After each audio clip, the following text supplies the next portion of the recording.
Hello दोस्तों, score शाला के चैनल पे मैं सुरेंद्र आपका एक बार फिर से वेलकम करता हूं। दोस्तों, आज एक पर्टिकुलर वीडियो मैं आप लोगों के लिए लेकर के आया हूं क्लास 10th आईटी को लेकर के, जिसमें हम लोग बात करने वाले हैं अपने सेल्फ मैनेजमेंट स्किल्स को लेकर के। सेल्फ मैनेजमेंट स्किल्स जो है वो दोस्तों आपके लिए एक बहुत इंपॉर्टेंट टॉपिक होता है, जिसमें हम बहुत सारे अलग अलग टॉपिक्स को डिस्कस करने वाले हैं इस एक ही वीडियो के अंदर। हम दोस्तों सबसे पहले बात करेंगे सेल्फ मैनेजमेंट क्या है। सेल्फ मैनेजमेंट के अंदर भी अगर हम लोग देखें तो दोस्तों बहुत सारे अलग अलग टॉपिक्स निकल करके आएंगे, जैसे कि आप अपने गोल्स को किस तरीके से सेट करते हैं, उसको कैसे अचीव करते हैं, उसकी प्लानिंग क्या है, टाइम मैनेजमेंट क्या अपने पास होता है। इसी तरीके से दोस्तों हमारे पास अलग अलग टाइप की स्ट्रेटेजी होती है, जैसे कि एक अपने पास में SWOT है, SWOT, जिसमें हम अपनी स्ट्रेंथ, अपनी वीकनेस, अपनी अपॉर्चुनिटीज, थ्रेट्स, इन सभी के बारे में डिस्कस करेंगे। इसी तरीके से हम बात करेंगे यहाँ पर कि कैसे हम अपने स्ट्रेस को मैनेज कर सकते हैं, स्ट्रेस होता क्या है, पॉजिटिव स्ट्रेस, नेगेटिव स्ट्रेस, ऐसे बहुत सारे टॉपिक्स हैं। जिसके अलावा हम लोग यहाँ बात करने वाले हैं अपने वर्क एबिलिटी को लेकर के, इंडिपेंडेंटली आप किस तरीके से काम कर सकते हैं, उसके लिए क्या क्या प्लानिंग्स आपको करनी होती है। इसी के साथ साथ दोस्तों हम लोग यहाँ पर बात करने वाले सेल्फ अवेयरनेस को लेकर के, सेल्फ मोटिवेशन को लेकर के, और ऐसे ही सेल्फ रेगुलेशन को लेकर के। तो दोस्तों ये पूरा का पूरा वीडियो आप लोगों के लिए अवेलेबल है, आप देख सकते हैं।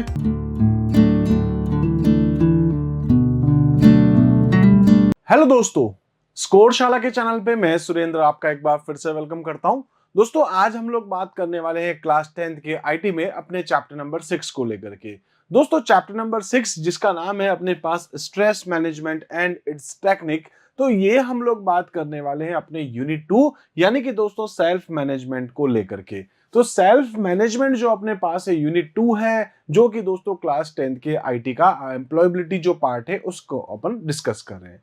तो दोस्तों यहाँ पर हम लोग बात करने वाले हैं कि स्ट्रेस क्या होता है, स्ट्रेस के टाइप क्या होते हैं, स्ट्रेस को किस तरीके से हम लोग मैनेज कर सकते हैं, उसकी टेक्निक क्या है। स्ट्रेस जो है वो कई बार नेगेटिव होता है तो कई बार पॉजिटिव भी होता है, ऐसे बहुत सारे टॉपिक्स हम लोग डिस्कस करने वाले हैं। लेकिन दोस्तों सबसे इंपॉर्टेंट बात ये कि जो बोर्ड के एग्जाम्स होते हैं उसमें कई बार जो है कुछ और चीजें भी पूछते हैं, जो कि यहाँ स्ट्रेस मैनेजमेंट के अलावा भी है। तो हम पहले यहाँ पर बात करने वाले हैं कि आखिर सेल्फ मैनेजमेंट क्या होता है, और फिर हम लोग बात करेंगे यहाँ पर कि स्ट्रेस को आप किस तरीके से मैनेज करते हैं। तो दोस्तों आइए स्टार्ट करते हैं। सबसे पहले हम लोग यहाँ पर बात करते हैं कि सेल्फ मैनेजमेंट आखिर होता क्या है। तो दोस्तों self management is managing yourself to achieve the predetermined task और goals that you have set for yourself by regulating your actions, organizing your time and being accountable for your decision. तो दोस्तों अगर अपन सिंपल शब्दों में कहें तो यहाँ पर अपने पास सेल्फ मैनेजमेंट का मतलब हो गया कि अगर आप फ्यूचर में अपनी लाइफ में कोई गोल डिसाइड करना चाहते हैं, जो भी गोल, एक स्पेसिफिक गोल आपके पास होता है, जैसे क्लास 10th के ये परसेंटेज आने चाहिए, या फिर आपके पास और भी बहुत सारे अलग अलग टाइप के गोल्स हो सकते हैं। जैसे अगर अपन बात करते हैं किसी फैक्ट्री को लेकर के, तो फैक्ट्री का मालिक सोचता है इस साल मुझे इतना प्रोडक्शन करना है। कुछ लोग सोचते हैं इस साल के अंदर मेरे पास ये कुछ हो जाए। लाइक हम लोग ये सोचते हैं कि इस साल हमको एटलीस्ट ये वाली प्लेलिस्ट बना लेनी है। तो कहीं ना कहीं हम लोग क्या करते हैं, हम लोग हमारे कुछ गोल्स डिसाइड करते हैं कि ये वाले जो काम है हमें इतने महीनों में या इतने साल में या फिर इतने दिनों में कंप्लीट करना है। तो जब हम लोग हमारे गोल्स डिसाइड करते हैं और उन गोल्स को अचीव करने के लिए जब हम लोग अपने आप को मैनेज करते हैं, अपने गोल्स को किस तरीके से अचीव कर सके, उसके लिए हमारे जो एक्शंस हैं, हम अपने जो टाइम को ऑर्गेनाइज करते हैं, हम जितने अकाउंटेबल बनते हैं जो भी हमारे डिसीजंस हैं उनको लेकर के, तो वो अपने पास क्या कहलाता है यहाँ पर सेल्फ मैनेजमेंट। आप अपने गोल को किस तरीके से अचीव करेंगे, उसके लिए आप अपने आप को कैसे मैनेज करते हैं, दैट इज सेल्फ मैनेजमेंट। तो सेल्फ मैनेजमेंट जो है, एक तो डेफिनेशन हमें पता होनी चाहिए। फिर अपन बात करते हैं कि self management which is also refer to as self control. तो दोस्तों यहाँ पर आप इसको क्या बोल सकते हैं, सेल्फ कंट्रोल भी बोल सकते हैं, क्योंकि हम अपने आप को जो मैनेज कर रहे हैं, इट मीन्स हम लोग अपने आप को कंट्रोल भी कर रहे हैं। इसी टाइप से आप इसको सेल्फ रेगुलेशन भी कह सकते हैं। सब एक ही चीज है, सेल्फ मैनेजमेंट कह दीजिए, सेल्फ रेगुलेशन कह दीजिए, सेल्फ कंट्रोल कह दीजिए, एक ही बात है। तो आखिर ये है क्या, is the ability to regulate one's emotion. हम अपने इमोशंस को कैसे कंट्रोल करें, अपने थॉट्स को कैसे कंट्रोल करें, अपने बिहेवियर्स जो है इसको अपन किस तरीके से अलग अलग सिचुएशन में मैनेज करते हैं। ठीक है, तो ये अपने पास होता है एक सेल्फ मैनेजमेंट की डेफिनेशन। इसी तरीके से हम बात करेंगे कि अगर अपन जब बात करते हैं सेल्फ मैनेजमेंट को लेकर के, तो दोस्तों सेल्फ मैनेजमेंट की 3 स्किल्स होती है। सबसे पहला होता है इनिशिएटिव, दूसरा आपके पास होता है ऑर्गेनाइजेशन, और तीसरा आपके पास होता है अकाउंटेबिलिटी।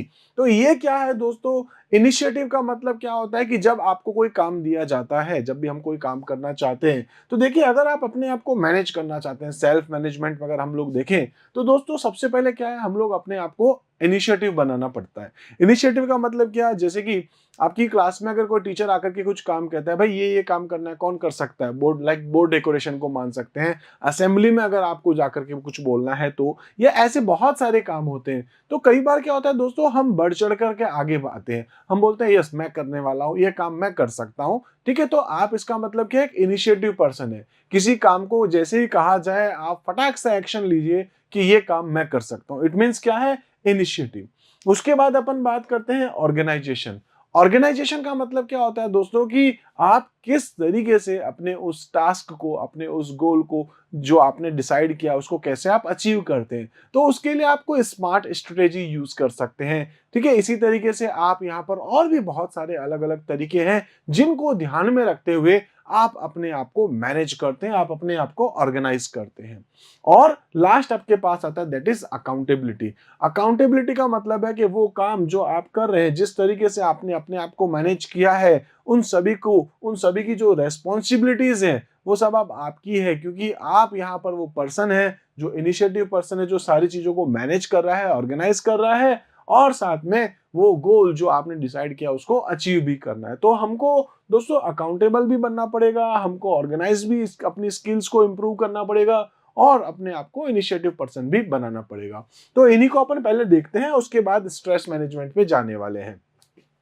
दोस्तों सबसे पहले बात आता है अपने पास इनिशिएटिव, जो कि फर्स्ट पॉइंट था।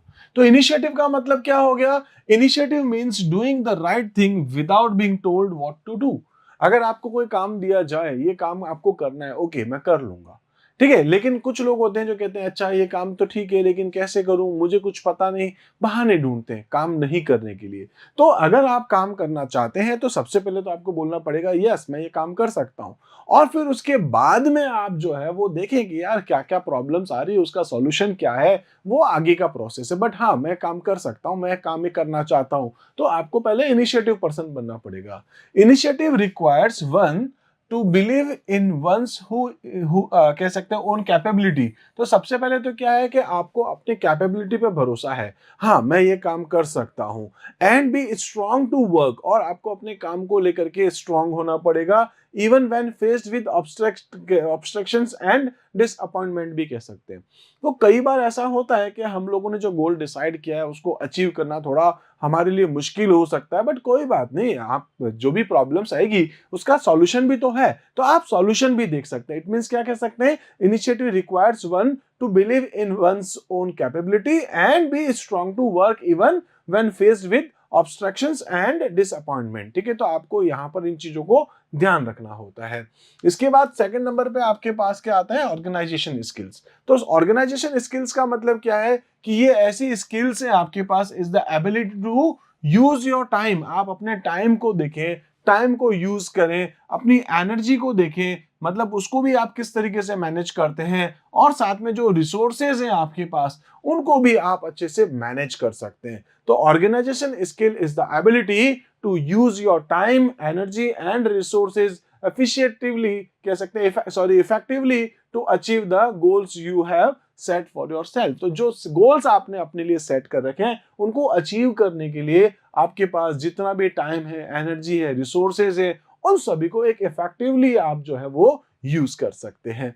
इसी तरीके से अपन बात करेंगे to develop organisational skills, follow the below mentioned step. अगर आप अपने ऑर्गेनाइजेशनल स्किल्स को डेवलप करना चाहते हैं, तो यहां पर आपके पास है सबसे पहले कि आपको एक तो क्या करना है, आइडेंटिफाई करना है आपका गोल क्या है, और डिफाइन करना है आपको स्पेसिफिक गोल। भाई मेरा गोल क्या है, मुझे करना क्या है, सबसे पहले आपको ये जानना जरूरी हो जाता है। तो यही है आपके पास, identify and define specific goal. जो भी आपका एक स्पेसिफिक गोल है उसको आप पहले डिसाइड कर लीजिए, भाई मेरा गोल ये है, इस गोल को मैं अचीव करना चाहता हूं। ठीक है, और उसके बाद क्या है, break down goals into smaller task. आप अपने गोल्स को कैसे अचीव करेंगे, उसके लिए आपका फर्स्ट स्टेप क्या रहेगा, सेकंड स्टेप क्या रहेगा, थर्ड स्टेप क्या रहेगा, तो आप उस गोल को कैसे अचीव कर सकते हैं, उसके लिए आपको अपने गोल्स को छोटे छोटे पार्ट में डिवाइड कर देना पड़ता है। जैसे अगर अपन बात करें कि एक साल में हमारी फैक्ट्री को इतना ट्रांजेक्शन करना है, या इतने प्रोडक्ट्स यहाँ पर मैन्युफैक्चर करने हैं, या इतने करोड़ का ट्रांजेक्शन अपना हो जाए, ठीक है, तो इसके लिए अपन क्या करते हैं, पर मंथ अपन कुछ डिसाइड करते हैं, इस महीने में ये होना चाहिए, इस महीने में ये, इस महीने में ये, इस महीने में ये। इस तरीके से अगर आप मंथली अगर डिवाइड कर दे अपने गोल्स को, तो आप अपने एक साल बाद वाले गोल को अचीव कर पाएंगे। इसी तरीके से हम लोग अपने जो एग्जाम्स वगैरह होते हैं स्कूल्स में, तो वो भी क्या होता है, अपना जो मेन एग्जाम है वो तो कौन सा होता है दोस्तों, ईयरली, बट उसको भी अपन छोटे छोटे पार्ट में डिवाइड करते हैं। फर्स्ट एग्जाम में इतने आ गए, देन उसके बाद आपके पास जो PT2 में इतने आ रहे हैं, हाफ ईयरली में इतने आ रहे हैं, इस तरीके से हम लोग चलते जाते हैं, pre board 1, pre board 2, finally final में अपन कितने नंबर लेकर के आ रहे हैं, वो सब हम लोग यहाँ पर जो है वो छोटे छोटे पार्ट में डिवाइड करके ही अपने गोल को अचीव कर सकते हैं। इसी तरीके से दोस्तों अपन ऑर्गेनाइजेशनल स्किल्स में देखेंगे कि हमको अपने एक स्मार्ट स्ट्रेटेजी को यहाँ पर ध्यान रखना होता है। स्मार्ट का मतलब क्या है दोस्तों, यहाँ पर एस का मतलब होता है स्पेसिफिक, ठीक है। एस का मतलब क्या है, स्पेसिफिक, यानी कि जो आपके गोल्स हैं, जब आप उनको अचीव करना चाहते हैं, तो उसके लिए आपको सबसे पहले तो क्या पता होना चाहिए कि आपका गोल क्या है, एक स्पेसिफिक गोल होना चाहिए। उस गोल को अचीव करने के लिए अपन उसको क्या करेंगे, ये गोल आपका मेजरेबल है कि नहीं। एस का मतलब तो क्या होता है अपने पास, स्पेसिफिक। एम का मतलब होता है मेजरेबल। ए का मतलब होता है अचीवेबल। आर का मतलब होता है यहां पर तो हम लोग कह सकते हैं SMART, यानी कि ये आपका स्पेसिफिक है, मेजरेबल है, अचीवेबल है, रियलिस्टिक है। और लास्ट में टी का मतलब आपके पास आता है टाइमली, यानी कि टाइम बाउंड आपका होना चाहिए, 3 महीने में ये काम करना है, 6 महीने में करना है, 1 साल में करना है, जो भी आपने डिसाइड कर रखा है। तो स्पेसिफिक गोल आपका होगा, वो गोल आपका अचीव होता जा रहा है कि नहीं, वो मेजरेबल होना चाहिए, अचीवेबल होना चाहिए, रियलिस्टिक होना चाहिए, और टाइम बाउंड उसमें होना ही चाहिए। इसके साथ साथ अगर अपन बात करें दोस्तों, टाइम मैनेजमेंट भी अपने पास एक बहुत बड़ा रोल होता है ऑर्गेनाइजेशनल स्किल्स में। टाइम मैनेजमेंट का मतलब क्या हो गया है कि आपका जो टाइम है, ठीक है, यानी कि कितने बजे आपको क्या काम करना है, इसके बाद आपको क्या काम करना है, किस काम को पहले आपको प्रायोरिटी देनी है, शेड्यूलिंग किस तरीके से करेंगे, वो सारी चीजें आपके टाइम मैनेजमेंट में आती है। उसके बाद आपके पास आता है एक नाम प्लानिंग, तो आपको प्लानिंग करनी होती है, यार इस तरीके से मैं अपने गोल्स को अचीव कर सकता हूं। इसी टाइप से estimate time required for each task, हर काम के लिए कितना टाइम चाहिए वो भी आपको यहाँ पर देखना होता है। इसके बाद है प्रायोरिटीज एंड शेड्यूल, कौन सा काम पहले करना है, उसकी प्रायोरिटीज के अकॉर्डिंग आप उसको शेड्यूल बनाते हैं। उसके बाद है लर्न टू से नो। लर्न टू से नो का मतलब हो गया कि कई बार ऐसा होता है कि आपने अपना गोल डिसाइड कर लिया है, आप उस गोल की तरफ आगे जा रहे हैं और बीच में आपको कोई दूसरे लोग दूसरा काम दे दे, तो आपको उनको मना करना पड़ेगा, क्योंकि हमारे लिए ये वाला काम अभी ज्यादा इंपॉर्टेंट है, ये हमारा गोल हम लोगों ने सेट किया है, इसको हम लोग पहले अचीव करना चाहते हैं, उसके बाद दूसरे काम करेंगे। तो उस टाइम पर आपको कई बार कुछ लोगों को कुछ काम के लिए मना भी करना पड़ सकता है। इसी टाइप से spending the right time on right activity, तो जो आपने प्लानिंग कर रखी, जो प्रायोरिटीज आपने सेट कर रखी, जो शेड्यूलिंग आपने कर रखी है, उसके अकॉर्डिंग आपकी जो राइट एक्टिविटीज है उसको आपको जो है थोड़ा ध्यान देना होता है। तो ये आपके पास जो है कुछ स्किल्स थी। इसी तरीके से आपके पास था अकाउंटेबिलिटी। थर्ड नंबर पे क्या है अपने पास, अकाउंटेबिलिटी। तो अकाउंटेबिलिटी और रेस्पॉन्सिबिलिटी आपने नाम सुन रखा होगा। तो दोस्तों रेस्पॉन्सिबल और अकाउंटेबल में कुछ ज्यादा डिफरेंस नहीं है, लगभग दोनों एक जैसे ही होते हैं। लेकिन फिर भी मैं कहूंगा कि रेस्पॉन्सिबिलिटी जो होती है ना, वो अपन कई बार क्या है शेयर कर सकते हैं। लाइक अगर मुझे किसी ने काम दिया और वो काम मैं आगे किसी के साथ शेयर कर सकता हूँ, तो वो मेरी रेस्पॉन्सिबिलिटी है, ठीक है। हाँ वो काम होगा नहीं होगा वो अलग बात है, लेकिन उसके लिए रेस्पॉन्सिबल मैं हूं। लेकिन अपन यहाँ पर बात करते हैं अभी अकाउंटेबिलिटी को लेकर के। अकाउंटेबिलिटी का मतलब यहाँ पर क्या हो गया, जो भी हो, अगर हुआ है नहीं हुआ है, सिर्फ और सिर्फ आप ही रेस्पॉन्सिबल होते हो। लाइक मैं कह सकता हूँ कि एक कोई टीम का जो हेड हो सकता है, लाइक आपके स्कूल का प्रिंसिपल हो सकता है, लाइक आप कह सकते हैं किसी भी टीम में अगर आप हैं, आपका कोई प्रोजेक्ट आपका है सपोज, उसमें अगर जो हेड है मेन, उसी की सारी रेस्पॉन्सिबिलिटी होती है, तो वहां रेस्पॉन्सिबिलिटी के साथ साथ अपन एक वर्ड यूज कर सकते हैं, दैट इज अकाउंटेबिलिटी। तो कह सकते हैं कि accountability and responsibility are interrelated to each other but they do not mean the same things. Responsibility can be shared, आप रेस्पॉन्सिबिलिटी को शेयर कर सकते हैं, व्हाइल अकाउंटेबिलिटी इज पर्सनल। तो आपकी जो अकाउंटेबिलिटी है वो आपकी पर्सनल होती है, इस चीज को आपको ध्यान रखना है, वो आप शेयर नहीं कर सकते हैं। तो accountability develops the following characteristics है। आपको अगर आप अगर चाहते हैं अकाउंटेबल बनना चाहते हैं तो उसके लिए कुछ पॉइंट्स हैं जिनको आपको जानना जरूरी होता है। सबसे पहले हम बात करते हैं अवॉइडिंग प्रोक्रास्टिनेशन। दोस्तों प्रोक्रास्टिनेशन का मतलब होता है टाल मटोलना, ठीक है। कई बार होता है ना कि यार ये काम करना है, नहीं नहीं मैं नहीं कर सकता, मेरा अभी ये काम है, मैं बाहर जाने वाला हूं, मुझे अभी टाइम नहीं मिल रहा है। ऐसे आप क्या है किसी काम को टालते हो। तो काम तो करना है लेकिन हम क्या करें उसको काम को टालने की कोशिश करें। तो ये जो काम को टाल मटोलने की जो आपके पास है, यार अभी नहीं करना चाहता हूं, कुछ एक्सक्यूजेस आप लेकर के आते हैं। तो ये एक्सक्यूजेस क्रिएट करने वाली जो आपकी हैबिट है उसको आपको क्या करना चाहिए, अवॉइड करना चाहिए। अगर आप किसी काम को टालने की हैबिट अगर आप हटाएं, ठीक है, अवॉइड करेंगे, तो पक्की बात है आप क्या बन जाएंगे दोस्तों, अकाउंटेबल पर्सन बन जाएंगे। इसी तरीके से आपके पास है अडॉप्टिंग प्रॉब्लम सॉल्विंग एटीट्यूड। कुछ लोग होते हैं दोस्तों जो कह सकते हैं कि प्रॉब्लम सेंटर्ड होते हैं और कुछ लोग सॉल्यूशन सेंटर्ड होते हैं। एक कॉमन सा अगर अपन एग्जांपल देखें, आपने ऐसे बहुत सारे लोगों को देखा होगा दोस्तों, प्रॉब्लम आने से पहले ही वो अपने हाथ खड़े कर देते हैं। उनको ऐसा लगता है यार एक बहुत बड़ी प्रॉब्लम आ गई, बहुत बड़ी प्रॉब्लम आ गई। आपने देखा होगा कुछ नेगेटिव लोग होते भी है जो अक्सर जो है वो नेगेटिव बातें करते हैं। अरे यार कैसे हो, अरे यार बस यार ये प्रॉब्लम है, ये प्रॉब्लम है, वो प्रॉब्लम है। वो फालतू अपनी प्रॉब्लम्स जो है वो शेयर करते जा रहे हैं, जबकि उस प्रॉब्लम का कोई सॉल्यूशन भी है लेकिन वो सॉल्यूशन की तरफ जा ही नहीं रहे। वो केवल प्रॉब्लम में उलझे हुए रह गए हैं लेकिन उसके सॉल्यूशन की तरफ नहीं है। तो अगर आप इस तरीके से हैं, तो अगर आप चाहते हैं कि एक अकाउंटेबल पर्सन बने, तो दोस्तों आपको अडॉप्ट करना पड़ेगा प्रॉब्लम सॉल्विंग एटीट्यूड को, न कि यहाँ कह सकते हैं कि प्रॉब्लम सेंटर्ड। प्रॉब्लम सेंटर्ड नहीं होना है अपने को, सॉल्यूशन सेंटर्ड बनना। प्रॉब्लम सॉल्विंग एटीट्यूड आपके पास होने चाहिए। दूसरा आपके उसके थर्ड आपके पास आता है दोस्तों, वो है managing your own emotion. Managing your own emotion का मतलब क्या हो गया है कि कई बार हम लोग बहुत ज्यादा खुश होते हैं और कई बार हम लोग बहुत ज्यादा दुखी भी होते हैं।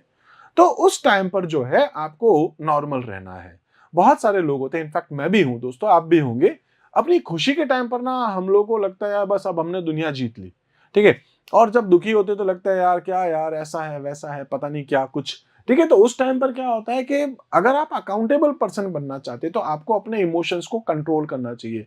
खुशी की बात है तो जरूर आपको खुश होना चाहिए, लेकिन इतना भी ज्यादा ओवर नहीं कि आप अपने गोल्स को अचीव ही नहीं कर पाए, ठीक है। तो आपको ये ध्यान रखना है कि ठीक है अब हमारा नेक्स्ट स्टेप ये है, उसके बाद हमारे नेक्स्ट स्टेप ये है, उसके बाद हमको ये करना है, ये करना है। इस तरीके से आप अकाउंटेबल बनते हैं। और लास्ट है आपके पास कि क्योंकि हम लोग दोस्तों ह्यूमन पर्सन है, मतलब कह सकते हैं कि सोशल पर्सन है हम लोग, तो सोसाइटी में कहीं ना कहीं कुछ ना कुछ अच्छा बुरा होता रहता है, हमारी लाइफ में भी होता रहता है। लाइक अपनी फैमिलीज में कई बार कुछ मिसहैपनिंग होती है, अपने साथ कई बार कुछ होता है। तो ये अपनी लाइफ का पार्ट है, छोटा मोटा कुछ ना कुछ चलता रहेगा। इनफैक्ट मैं कहूँ तो बहुत सारे लोगों को ऐसा भी आपने देखा होगा, यार उसके फैमिली में वो पर्सन जो है उसकी डेथ हो गई, बट फिर भी वो अपने आप को मेंटेन करके रख रहा है, नॉर्मल रह रहा है। माना उसके लिए लाइफ में बहुत बड़ा दुख रहा होगा, लेकिन फिर भी वो अपने आप को स्ट्रांग बना के खड़ा है, किसी तरीके से वो अपने आप को अच्छे से मैनेज कर रहा है अभी भी। तो ऐसे बहुत सारे लोग हो सकते हैं, क्योंकि उनको ऐसा लगता है कि यार ये जो लाइफ की प्रॉब्लम्स है, डिस्ट्रेस जो है वो अपनी लाइफ में चलती रहेगी। तो कॉपिंग विद डिस्ट्रेस, कोई बात नहीं, मान के चलो प्रॉब्लम्स आती जाएंगी, छोटी बड़ी कोई भी प्रॉब्लम्स हो, तो वो अपने लाइफ का एक पार्ट है, चलता जाएगा। तो आपको अपने गोल्स को नहीं छोड़ना है, कुछ भी हो जाए आपके गोल्स डिसाइडेड होने चाहिए। मुझे ये काम करना है तो बस काम करना ही करना है, चाहे कुछ भी हो। बस आपको इस तरीके से अपनी फीलिंग्स रखनी होती है।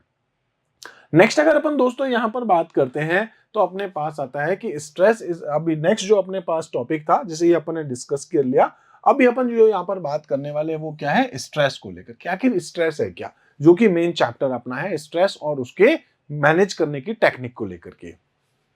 तो स्ट्रेस क्या है, स्ट्रेस इज अ फीलिंग और इमोशनल और फिजिकल टेंशन। कह सकते हैं कि मुझे यहाँ से जाना है, सपोज मेरे यहाँ से जाने का टाइम 6 बजे है, तो दोस्तों 6 बज गए और उस टाइम उससे 5 मिनट पहले मुझे आकर के कोई अर्जेंट काम देता है, यार ये काम करना है। मेरे फ्रेंड्स बाहर सपोज वेट कर रहे हैं, हमको कहीं बाहर कोई प्लानिंग कर रखी है जाने के लिए, और अब वो बाहर आके खड़े हो चुके हैं और मुझे एक्स्ट्रा काम दे दिया और मैं यहाँ पर मना नहीं कर सकता। तो क्या होगा दोस्तों, कहीं ना कहीं मैं क्या कहूंगा कि यार मतलब एक अलग ही प्रॉब्लम शुरू, अलग ही स्ट्रेस शुरू हो जाएगा। तो क्या कह सकते हैं, या तो आपके पास क्या होगा, फिजिकल टेंशन होगी कोई, या इमोशनल टेंशन होगी आपके पास। इट कम्स, या कह सकते हैं it can come from any event, और कह सकते हैं thought that makes you feel frustrated. तो आप जो है वो फ्रस्ट्रेशन आपको जो आ रही है, या आप जो एंग्री हो रहे हैं, या आप जो नर्वस हो रहे हैं, ये सब क्या है आपके पास स्ट्रेस। अलग अलग सिचुएशन वाइज होता है।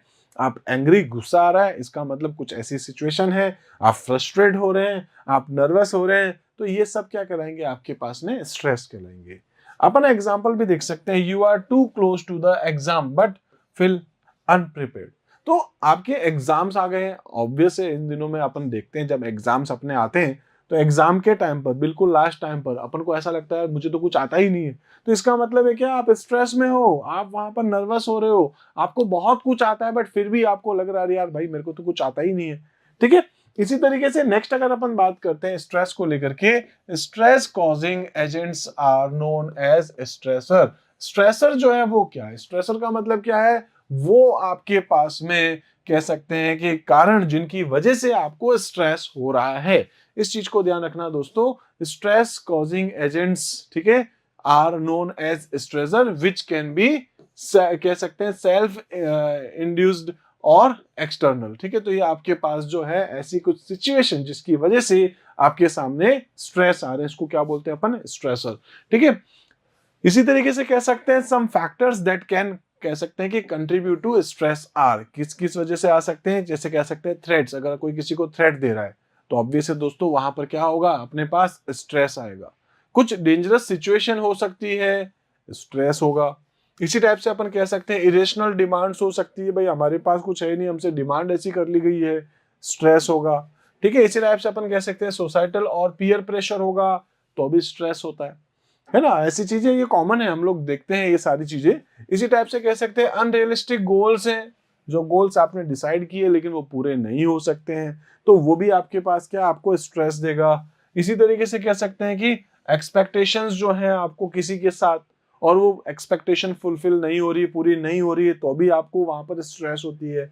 आपकी जो कह सकते हैं बैड एक्सपीरियंस है, जो पास्ट एक्सपीरियंस थे उसमें भी बैड एक्सपीरियंस जो है उसकी वजह से भी कई बार जो स्ट्रेस होता है अपने को, अपन नर्वस होते हैं। इसी तरीके से अपन कह सकते हैं कई बार फाइनेंशियल लॉस होता है, इससे भी आपको स्ट्रेस हो सकता है। इसी तरीके से आप कह सकते हैं डिस्क्रिमिनेशन। तो ऐसी बहुत सारी जो आपके पास में पॉइंट्स हो सकते हैं जो कि कहीं ना कहीं आपके स्ट्रेस को क्रिएट करता है, स्ट्रेस को बढ़ाता है। ओके। नेक्स्ट अपन बात करते हैं दोस्तों कि जो स्ट्रेस होते हैं वो हमेशा नेगेटिव नहीं होते। अभी इससे पहले जो अपन देखे थे वो सारे क्या थे, नेगेटिव स्ट्रेस थे। स्ट्रेस आपके पास दोस्तों पॉजिटिव भी होता है। पॉजिटिव स्ट्रेस कब होता है, जैसे कई बार ऐसा होता है कि हम लोग ना 2 घंटे बैठ के पढ़ते हैं, हमको कोई बार याद ही नहीं होता है, लेकिन एग्जाम के टाइम पर जब हम लोग एक बार उस टॉपिक को देखते हैं और एक बार में ही हमें याद हो जाता है।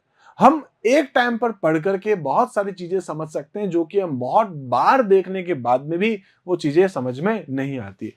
मोस्टली आपके साथ जो ऐसा मुझे लगता है ऐसा होता होगा कि कोई चीज एग्जाम के दिनों में जब आप पढ़ते हैं तो आपको बहुत अच्छे से याद रह जाती है। मतलब क्यों, क्योंकि उस टाइम पर एक अलग आपके ऊपर प्रेशर होता है। कुछ लोग प्रेशर में अच्छे से अच्छा रिजल्ट देते हैं, अपना 100% देते हैं, बहुत सारे लोग, इनफैक्ट आप भी ऐसे होंगे दोस्तों जो प्रेशर में अपना बहुत 100% देने की कोशिश करते हैं। तो उस टाइम पर ये जो आपका प्रेशर है वो नेगेटिव नहीं होके क्या होगा, पॉजिटिव हो जाएगा। तो पॉजिटिव है आपके पास, ये स्ट्रेस के आगे अपन क्या करें, डी डी हटा करके क्या करें, यू करें। तो यू स्ट्रेस का मतलब क्या हो गया, stress does not always have a negative impact on us, it can sometime be useful and help us to accomplish कह सकते हैं ग्रेट थिंग्स। तो कई बार जो है वो हमें हेल्प करता है स्ट्रेस। ठीक है। जैसे देख सकते हैं कि for instance some challenges are difficult to face and cause stress and yet they help us to push our limits। तो अपन जो है वो बढ़ चढ़ करके थोड़ा काम करते हैं, क्योंकि स्ट्रेस जब आपको हो रहा होता है तो दोस्तों आप अपना 100% लगा चुके होते हैं। This is known as eustress. ये आपका क्या कहलाता है, यू स्ट्रेस कहलाता है। Eustress provide us with energy and motivation to achieve our goals. तो यू स्ट्रेस जो है वो आपको एक एनर्जी देता है, आपको मोटिवेट करता है, जिससे कि आप अपने गोल्स को अचीव कर सकते हैं। तो दोस्तों यू स्ट्रेस, इसको आप याद रखिएगा, ये एक इंपॉर्टेंट पार्ट था। है ना, एग्जाम में पूछते हैं स्ट्रेस के जो कॉजेज हैं, यानी कि आपके पास जो स्ट्रेसर्स हैं, है ना, स्ट्रेसर्स कौन कौन से हैं आपके पास वो, और उसके बाद है यू स्ट्रेस। इसके बाद बात करते हैं मैनेजिंग ऑफ स्ट्रेस मैनेजमेंट। आप अपने स्ट्रेस को कैसे मैनेज कर सकते हैं। बहुत सारे लोग होते हैं दोस्तों, अलग अलग तरीके से स्ट्रेस को मैनेज करते हैं। उसमें से हम कुछ चीजों को देखते हैं। तो स्ट्रेस मैनेजमेंट क्या है? Is a technique that controls a person's level of stress, ठीक है, स्पेशली, ठीक है, तो कह सकते हैं chronic stress usually for the कह सकते हैं purpose of and for the motive of improving everyday's functioning. तो आप अपने रोजाना के जो भी स्ट्रेसेस होते हैं उनको किस तरीके से आप मैनेज करते हैं, और उनको मैनेज करने की जो टेक्निक है आपके पास, वही आपके पास क्या कहलाता है? स्ट्रेस मैनेजमेंट, ठीक है। तो स्ट्रेस को आप किस तरीके से मैनेज करते हैं। ओके, इसी तरीके से देखते हैं इंपॉर्टेंट ऑफ स्ट्रेस मैनेजमेंट। क्या इंपॉर्टेंट है अगर अपन देखें तो effective stress management helps you to break the stress in your life, ठीक है। आप अपनी लाइफ से स्ट्रेस को हटाने के लिए यहां पर स्ट्रेस मैनेजमेंट को यूज करते हैं, सो दैट या so you can be happier, healthier and more productive. अगर आपकी लाइफ से दोस्तों कह सकते हैं कि अगर स्ट्रेस चला जाए तो आप बहुत ज्यादा हैप्पी रहेंगे, हेल्दी रहेंगे, और आप और भी ज्यादा प्रोडक्टिव पर्सन बनेंगे, ठीक है। इसी तरीके से कह सकते हैं कि the ultimate goals is a balanced life with time for work, relationship, relaxation and fun, ठीक है। अब अपन इसमें कुछ पॉइंट्स देख लेते हैं। तो stress management allows a person to react positively in stressful situation, ठीक है। अगर स्ट्रेसफुल सिचुएशन है तो भी आप उसके अंदर अपने आप को एक कह सकते हैं पॉजिटिवली रिएक्ट करते हैं। तो ये आपके लिए बहुत इंपॉर्टेंट है स्ट्रेस मैनेजमेंट, आप किस तरीके से उसको मैनेज करते हैं, ठीक है। आपको कुल मिलाकर के दोस्तों पॉजिटिव रहना चाहिए। मैं अगर आपको आज बात करता हूं, आज ही मैं मतलब एक एग्जांपल दे रहा हूं। आज मैं एक ऐसे पर्सन से मिला था, मेरे नोन है, उनको कुछ करोड़ रुपए का घाटा, कुछ करोड़ रुपए का, 1 करोड़ से बहुत ज्यादा, ठीक है। तो कुछ करोड़ रुपए का उनको जो है वो नुकसान हुआ है अपने बिजनेस के अंदर। जब उनसे बात कर रहा था तो वो कह रहे थे कि हाँ मुझे पता था ऐसा कुछ हो सकता है, और फाइनली मुझे जब नुकसान हुआ तो ठीक है, हो गया जो हो गया। मतलब समझ रहे हो आप, करोड़ों रुपए का जब नुकसान होता है आदमी कितना कूल होके बोलता है कोई बात नहीं, इतना सारा जीरो लेवल से तो मैंने शुरू किया था अपना बिजनेस, बट फिर भी मैं आज ठीक हूं एटलीस्ट, ठीक है। तो पहले जो लॉसेस थे धीरे धीरे अब हम लोग रिकवर करते जा रहे हैं। तो इसका मतलब क्या है दोस्तों, आप अगर स्ट्रेस मैनेजमेंट टेक्निक सीखते हैं तो आप अपने अगर पॉजिटिव रिएक्ट करते हैं तो कह सकते हैं आपकी स्ट्रेस दूर होती है। सबसे इंपॉर्टेंट क्या था, मेरी जो मैं एग्जांपल ले रहा था कि एक पर्सन करोड़ों रुपए के नुकसान होने के बाद में भी कितना पॉजिटिव है। अगर पॉजिटिव है तो स्ट्रेस दूर, वरना तो दोस्तों कुछ हजारों लाखों के चक्कर में कई बार लोग सुसाइड तक कर लेते हैं, है ना। तो यहां पर अपन जो एक एग्जांपल मैं आपको इसलिए बता रहा था कि कोई भी सिचुएशन हो दोस्तों, कुछ भी सिचुएशन हो, अगर स्ट्रेस है तो उसको आप मैनेज कर सकते हैं, प्रॉब्लम है तो उसका सॉल्यूशन निकलेगा ही निकलेगा, ठीक है। ओके, नेक्स्ट अगर अपन देख रहे हैं तो इंपॉर्टेंस ऑफ स्ट्रेस मैनेजमेंट में देखें, it provides way to measure the different level of stress so that the कह सकते हैं inflicted person can resort to self help और seek help from a professional. तो आप किसी प्रोफेशनल से भी जो है वो हेल्प ले सकते हैं स्ट्रेस को मैनेज करने के लिए। इसी टाइप से it infuses a sense of control and accomplishment. It equips you with the ability to handle any situational कह सकते हैं कि जो भी आपके पास सिचुएशन है उसको इजीली आप मैनेज और कंट्रोल कर सकते हैं। तो ये कुछ आपके पास पॉइंट्स हैं। इसी टाइप से कह सकते हैं कि स्ट्रेस मैनेजमेंट के लिए और क्या इंपॉर्टेंट है, इट हेल्प्स टू आइडेंटिफाई, ठीक है, कह सकते हैं कि identify distinct stressor which can either be good or bad. तो आपको जो भी स्ट्रेसर्स हैं उसको आपको देखना है which can either be good or bad, तो यहां आपको उसको मैनेज करना है। It helps to bring about a healthy chance, है ना, हेल्दी चेंजेस या जो भी चेंज है in one's perception of event, people और सिचुएशन। तो ये आपके पास ऐसे कुछ पॉइंट्स हैं, like stress management help to bridge the gap between the available resources and the unrealistic demands. तो ऐसे बहुत सारी अलग अलग सिचुएशन में अगर आप देखें तो वहां आप जो है अपने स्ट्रेस को मैनेज करते हैं। तो ये आपके लिए बहुत इंपॉर्टेंट पॉइंट्स बन जाते हैं। इसी टाइप से नेक्स्ट अपने पास आता है stress management also enhance the, कह सकते हैं कि physiology of a person, it boost his immune system and make him healthy. तो अगर आप यहाँ पर सेल्फ मैनेजमेंट को इसमें देखते हैं, स्ट्रेस को अगर आप मैनेज करते हैं तो कहीं ना कहीं वो हमारी जो है वो इम्यून सिस्टम को जो है वो बूस्ट करता है और साथ में हमको हेल्दी भी करता है अगर आप स्ट्रेस मैनेजमेंट को फॉलो करते हैं तो।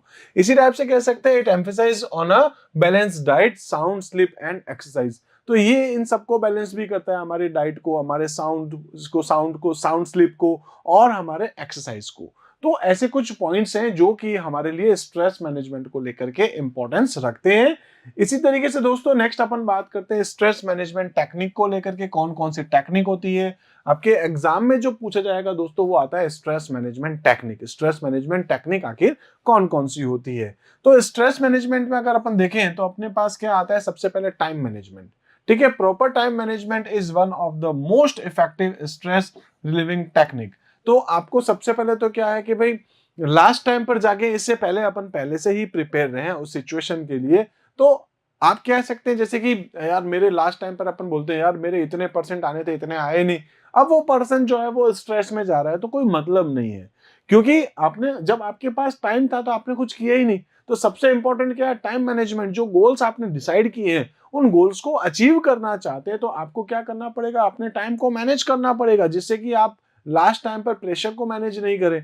प्रेशर आप तक आया ही नहीं तो आपको हर चीज को क्या है, टाइम को मैनेज करना चाहिए। इसी टाइप से कह सकते हैं हेल्दी डाइट। आपके पास हेल्दी डाइट भी एक ऑप्शन है। Having a healthy diet will also help you reduce stress, जो कि आपको अपने स्ट्रेस को रिड्यूस करने के लिए तो हेल्दी डाइट लेना चाहिए आपको। उसके बाद है eating a balance diet such as dal, roti, vegetable and fruits will give you the strength to do your, कह सकते हैं डेली वर्क, कह सकते हैं इफिशिएंटली, है ना, एफिशिएंटली अगर आप कर रहे हैं तो हेल्दी डाइट अगर आप लेंगे तो कहीं ना कहीं हेल्दी डाइट की वजह से आपको स्ट्रेंथ मिलेगी और आपका स्ट्रेस जो है वो भी दूर होता है।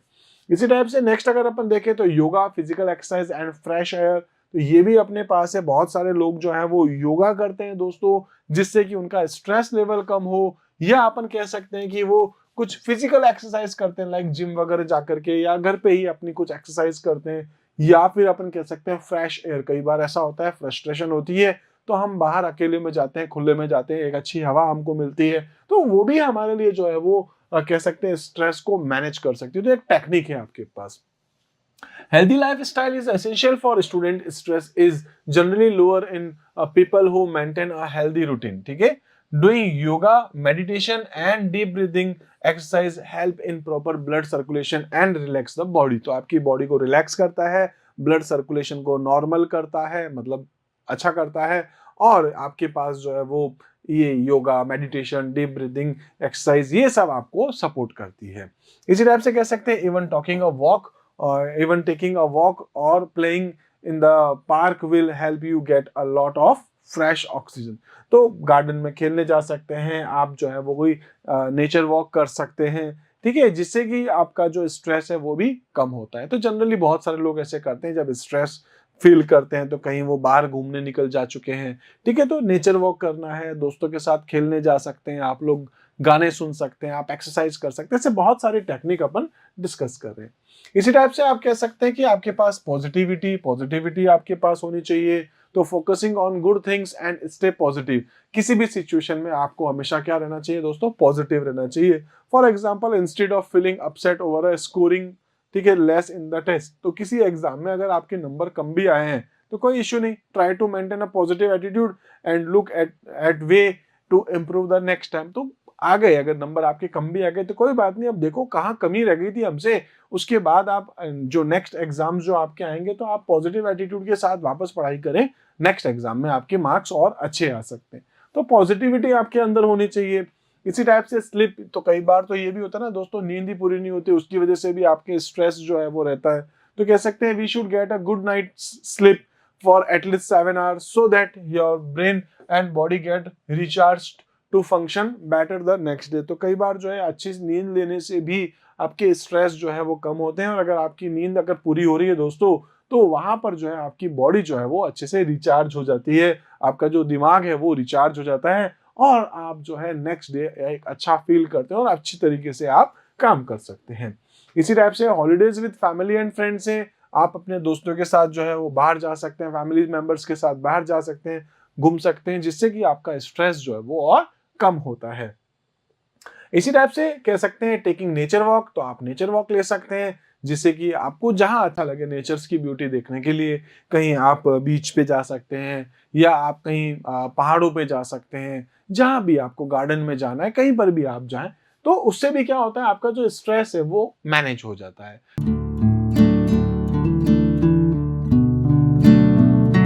यहाँ पर अपने पास में जो एबिलिटी टू वर्क इंडिपेंडेंटली, इसका मतलब है क्या? तो हम यहाँ पर बात करते हैं कि if you can become a काम एंड रिलैक्स्ड पर्सन, अगर आप अपने आप को एक काम पर्सन और एक रिलैक्स्ड पर्सन बनाना चाहते हैं तो you will have the ability to work independently. ठीक है, तो उसके लिए आपको क्या करना होगा, इंडिपेंडेंटली काम करने के लिए आप में ऐसी एबिलिटी जो है वो होनी चाहिए, होगी। तो उसके लिए अपन बात करते हैं, इसका मतलब क्या है? इसका मतलब है कि बिकमिंग सेल्फ अवेयर, यानी कि आपको अपने खुद के बारे में अवेयर होना जरूरी है, आप में एक सेल्फ अवेयर होना चाहिए, आप में सेल्फ मोटिवेशन, लाइक आप अपने आप से जो है वो मोटिवेट होते रहें, साथ में सेल्फ मॉनिटरिंग है आपके पास, आप अपने आप को मॉनिटर करते रहें time to time, and self correcting, तो आप में अगर कहीं कुछ कमियां हैं तो उन कमियों को आप दूर करते रहें। तो इसका मतलब क्या हो गया, आप एक तो सेल्फ अवेयर हैं, आप यहाँ पर सेल्फ मॉनिटरिंग कर रहे हैं आपकी अपने आप को कि जो आपने टारगेट डिसाइड कर रखे हैं वो टारगेट आप पूरा कर रहे हैं, किस तरीके से आगे चल रहे हैं, क्या क्या कमियां हैं, उन कमियों को कैसे दूर अपन कर सकते हैं, वो सब अपन यहाँ पर देखते हैं। इसी टाइप से knowing what you need to do, यानी कि अगर आप यहाँ पर इंडिपेंडेंटली काम करना चाहते हैं तो आपको पता है कि क्या क्या प्रॉब्लम्स आएंगी, उनका सॉल्यूशन क्या होगा, अब आपको क्या क्या चीजें चाहिए वो सब आपको पता होनी चाहिए। तो knowing what you need to do. उसके बाद बात कर सकते हैं taking the initiative rather than being told what to do, यानी कि क्या काम करना है वो आप अपने आप से खुद करते हैं, न कि कोई आपको आकर के बोलता है। तो आपके पास जो है वो एक इनिशिएटिव पर्सन भी आपको बनना पड़ता है अगर आप इंडिपेंडेंट पर्सन बनना चाहते हैं, इंडिपेंडेंटली अगर आप काम करना चाहते हैं। ऐसे ही है रिकॉग्नाइजिंग योर मिस्टेक्स, आपको आपने जो गलतियां करी है उन गलतियों को रिकॉग्नाइज करना होता है, एंड नॉट ब्लेमिंग अदर्स, आपको दूसरों को ब्लेम करने की रिक्वायरमेंट नहीं रहती क्योंकि सब काम आप खुद ही कर रहे हैं, आप इंडिपेंडेंटली काम कर रहे हैं। Having the ability and want to learn continuously, क्योंकि आप जो कोई भी टारगेट आपने डिसाइड कर रखा है जिस किसी भी फील्ड में अगर आप हैं, अगर आप दोस्तों इंडिपेंडेंटली वर्क करना चाहते हैं, ठीक है, तो यहाँ पर आप क्या कह सकते हैं कि आपको जो है कुछ नई नई चीजें सीखते रहनी पड़ती है। तो इंडिपेंडेंटली का मतलब क्या हो गया, आप लाइक कोई भी एक प्रोजेक्ट पे बात करते हैं, अगर अपन कहते हैं कि स्कूल का कोई प्रोजेक्ट आपको मिला है करने के लिए और आप चाहते हैं यार ये काम सब कुछ मैं करूं, तो उसमें कितनी सारी चीजें होंगी वो सब आपको पता होनी चाहिए। ठीक है, इंडिपेंडेंटली अगर आप कोई काम करना चाह रहे हो और अगर आपकी पूरी टीम मिलकर के काम करे, तो हम क्या करते हैं दोस्तों, कई बार डिपेंड होते हैं, यार ये वाला काम तू कर लेगा, ये वाला काम वो कर लेगा, वो वाला काम वो कर सकता है, तो इस तरीके से अपन क्या है डिपेंडेंट हो जाते हैं। अगर आपको इंडिपेंडेंट काम करना है, इंडिपेंडेंटली अगर आप कोई काम करना चाहते हैं, तो आपको और बहुत सारी चीजें सीखनी होती है और आगे कंटिन्यूअसली आपका प्रोसेस चलता रहता है। जैसे जैसे अगर आप बड़े होंगे, आप देखेंगे जिस किसी भी आप फील्ड में जाते हैं, फ्यूचर आपका जो भी आप डिसाइड करते हैं उसमें अगर आप इंडिपेंडेंटली काम करना चाहते हैं तो आपको नई नई चीजें सीखनी पड़ती है। इसी टाइप से कह सकते हैं कैन मैनेज हिज टाइम, आपको अपना टाइम जो है वो बहुत अच्छे से मैनेज करना होता है। ठीक है, इसी तरीके से कह सकते हैं बिकम अ पोटेंशियल लीडर, तो आपके अंदर जो है वो एक ऐसा पोटेंशियल भी होना चाहिए जिसके थ्रू आप अपने आप को लीडर बना सके। तो ये सारी आपके पास क्या कुछ एबिलिटीज होती है, ये अगर आप में है तो दोस्तों आप यहाँ पर इंडिपेंडेंटली वर्क कर सकते हैं। इसी तरीके से अगर हम बात करें नेक्स्ट, तो नेक्स्ट अपने पास आता है एडवांटेज क्या क्या होते हैं इंडिपेंडेंटली वर्क करने के लिए। तो एडवांटेजेस ऑफ वर्किंग इंडिपेंडेंटली क्या क्या है, सबसे पहले बात करते हैं एक एडवांटेज क्या है, बूस्ट सेल्फ कॉन्फिडेंस। दोस्तों अगर मैं इंडिपेंडेंटली काम करता हूँ लाइक, तो मुझे अंदर से जो है ना वो बहुत खुशी मिलती है। सबसे बड़ी बात क्या है, मेरा कॉन्फिडेंस जो है वो बहुत डेवलप होता है, क्योंकि यार ये वाला काम ये मैं कर लूंगा, ये काम मुझे ही करना है तो मैं खुद कर लूंगा, किसी भी तरीके से मैनेज करके करूंगा। तो दोस्तों क्या है, मेरा एक कॉन्फिडेंस जो है वो बूस्ट होता है। इसी टाइप से कह सकते हैं makes the person self reliant, तो यहां पर क्या कह सकते हैं कि हम जो है वो सेल्फ रिलायंट होते हैं। ठीक है, ये आपको जो है किसी भी पर्सन को सेल्फ रिलायंट बनाता है। इसी टाइप से कह सकते हैं makes the person emotionally independent, यानी कि आप इमोशनली इंडिपेंडेंट यहां पर हो जाते हैं अगर आप में ये कुछ क्वालिटीज है। ठीक है, इसी तरीके से कह सकते हैं makes decision making and easy task, तो आप किसी काम को किस तरीके से कर सकते हैं, इजी से इजी तरीका आपको जो भी समझ में आता है उस तरीके से आप काम कर सकते हैं। और सबसे बड़ी बात क्या है कि उस तरीके से काम करने के लिए आप बिल्कुल फ्री हैं, आप खुद कोई भी डिसीजंस ले सकते हैं। अदरवाइज अगर मैं कहूं, मैं किसी कंपनी में काम करता हूं और वो कंपनी अपने कुछ प्रोटोकॉल सेट करती है, इस काम को ऐसे करना है, इस काम को इस तरीके से करना है। दोस्तों उस काम को करने का और अच्छा तरीका हो सकता है, बट कंपनी के प्रोटोकॉल से कि आपको ऐसे ही काम करना है, तो दोस्तों कहीं ना कहीं क्या होगा, मैं अगर उसी प्रोटोकॉल के बेस पे काम करूंगा तो मैं अपने आप को जो है उस तरीके से अच्छा नहीं दे पाऊंगा, 100% नहीं दे पाऊंगा। तो अगर आप इंडिपेंडेंटली काम करते हैं तो आप अपना 100% देते हैं, आप किसी काम को बहुत ईजी तरीके से करते हैं और साथ में आप खुद डिसीजंस भी ले सकते हैं। इसी टाइप से कह सकते हैं bring out the best in a person, आप में जो सबसे बेस्ट है आपका, मतलब क्योंकि आप अपना जब 100% देते हैं दोस्तों तो कह सकते हैं बेस्ट इन अ पर्सन। इसी टाइप से इंक्रीजेज सेल्फ वैल्यू, ये क्या करता है, मतलब इंडिपेंडेंटली जब आप वर्क करते हैं तो वो आपकी सेल्फ वैल्यू आपकी बढ़ाता है। इसी टाइप से कह सकते हैं सेल्फ एस्टीम जो है वो भी आपकी इंक्रीज करता है। ठीक है, इसी टाइप से अपन कह सकते हैं मेक्स द पर्सन अकाउंटेबल, ये आपको जो है एक अकाउंटेबल पर्सन भी बनाता है। तो ये कुछ आपके पास एडवांटेजेस हैं दोस्तों, ये पॉइंट्स आपको याद रखने पड़ेंगे क्योंकि एग्जाम में इसके क्वेश्चंस आते हैं। नेक्स्ट अगर अपन बात करें क्या क्या स्किल्स आपके पास होनी चाहिए अगर आप इंडिपेंडेंटली वर्क करते हैं, तो you must possess the following skills in order to work independently. सबसे पहले बात करते हैं दोस्तों, क्योंकि मैं अगर सपोज इस तरीके से कहता हूं कि भाई मुझे ये काम करना है, ये काम मैं करूंगा, इसके लिए क्या कह रहा हूं, मेरे अंदर स्किल्स क्या होनी चाहिए अगर मैं इंडिपेंडेंटली काम कर रहा हूं तो दोस्तों कुछ स्किल्स है। सबसे पहले तो क्या है, सेल्फ मोटिवेशन। किसी भी काम को करने के लिए मेरे अंदर एक मोटिवेशन होना जरूरी है, यार ये काम तो मैं कर सकता हूं, ये काम तो मैं कर लूंगा, यार ये काम मैं करना चाहता हूं। ठीक है, तो कहीं ना कहीं आपको मोटिवेशन मिलती है। मोटिवेशन कुछ भी हो सकती है, लाइक आप खुश रहना चाहते हो इसके लिए हो सकती है, इसके लिए कहीं आपको कुछ रिवॉर्ड मिलने वाला है तो उसके लिए भी आपके अंदर मोटिवेशन होती है। तो सबसे पहले तो क्या है, सेल्फ मोटिवेशन। उसके बाद अगर अपन बात करते हैं तो आता है अपने पास ऑर्गेनाइजेशनल स्किल्स। जैसे हम लोग पिछले चैप्टर में डिस्कस कर रहे थे कि एक ऑर्गेनाइजेशन स्किल्स हमारे अंदर होना चाहिए, है ना। तो अपन ने बात करी थी क्या क्या अपन डिस्कस कर रहे थे कि एक तो क्या अपने पास टाइम को अच्छे से मैनेज कर सके, कौन से काम को पहले करना है उसकी प्रायोरिटी सेट कर सकते हैं, शेड्यूलिंग कर सकते हैं। तो इस तरीके से कौन सा काम कब करना है, किस तरीके से करना है, उसकी शेड्यूलिंग क्या रहेगी, किस काम को पहले आपको प्रायोरिटी देनी है, वो सब चीजें जो है वो आपकी ऑर्गेनाइजेशनल स्किल्स का पार्ट होता है। तो ये स्किल्स भी आप में होनी चाहिए। इसके साथ अपन बात करते हैं मल्टीटास्किंग एबिलिटी होनी चाहिए, क्योंकि दोस्तों इंडिपेंडेंटली काम कर रहे हैं। अगर आप किसी प्रोजेक्ट के लेवल पे बात करें तो आप जो काम करो दोस्तों वो अलग अलग चीजों के काम हो सकते हैं। लाइक अगर मैं बात करता हूं दोस्तों, सपोज मुझे अपना वीडियो बनाना है तो वीडियो बनाना भी मुझे आना चाहिए, वीडियो को कैसे मैनेज करना है वो भी आना चाहिए, उसकी एडिटिंग कैसे करते हैं ये भी मुझको आना चाहिए, साथ में इसको किस तरीके से आप यूट्यूब पे या दूसरे प्लेटफॉर्म पे अपलोड करते हैं और जो भी चीजें हैं वो सब कुछ मुझे आनी चाहिए अगर मैं अकेला उन सभी चीजों को मैनेज कर रहा हूं। तो ये क्या है आपके पास, कि आपके पास मल्टीटास्किंग एबिलिटी भी होनी चाहिए। इसी टाइप से डिसिप्लिन आपके पास होना चाहिए। देखिए दो चीजें होती है दोस्तों, मैं हमेशा बोलता हूं, एक होता है मोटिवेशन और एक होता है आपके पास डिसिप्लिन। अगर आप मोटिवेशन के बारे में बात करें तो कितना अच्छा लगता है, एक अच्छा वर्ड है मोटिवेशन। लेकिन दोस्तों मैं आपको ये गारंटी के साथ कह सकता हूं कि कभी ना कभी हमारा मोटिवेशन जो है ना वो खत्म हो जाता है या कम हो जाता है। आज आप में अलग मोटिवेशन है, कुछ दिनों बाद ये मोटिवेशन जो है आपका कम हो जाएगा। आज ये आप करना चाहते हैं लेकिन कुछ दिनों बाद आपकी ये शायद इसकी प्रेफरेंस आप जो है वो कम दे। लेकिन डिसिप्लिन में अगर आप रहते हैं कि यार ये काम तो मुझे करना है, चाहे मेरा मन हो चाहे मेरा मन नहीं हो, तो अगर आप डिसिप्लिन में रहेंगे तो दोस्तों वो आपके जो गोल्स हैं उसको आप इजीली टारगेट जो भी आपने सेट कर रखे हैं उसको आप अचीव कर सकते हैं। तो किसी भी गोल को अचीव करने के लिए अगर आप सेल्फ इंडिपेंडेंटली वर्क कुछ करना चाह रहे हैं तो उसके लिए दोस्तों मोटिवेशन के साथ साथ आपको डिसिप्लिन भी होना जरूरी है, डिसिप्लिन में रहना भी जरूरी है।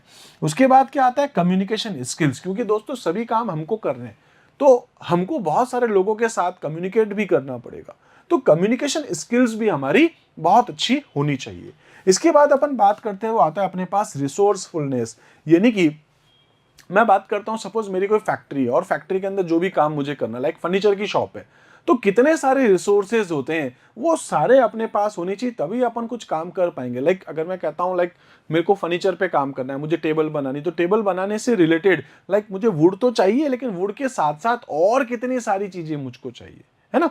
तो वो सब आपके पास क्या कहलाता है, रिसोर्सफुलनेस आपके पास होना चाहिए। रिसोर्सफुलनेस का मतलब क्या हो गया, लाइक अगर मैं फर्नीचर के बारे में बात करूं तो उसकी जो कह सकते हैं कि जो बनाने का जो प्रोसेस है वो भी हम मतलब मैं जानता हूं।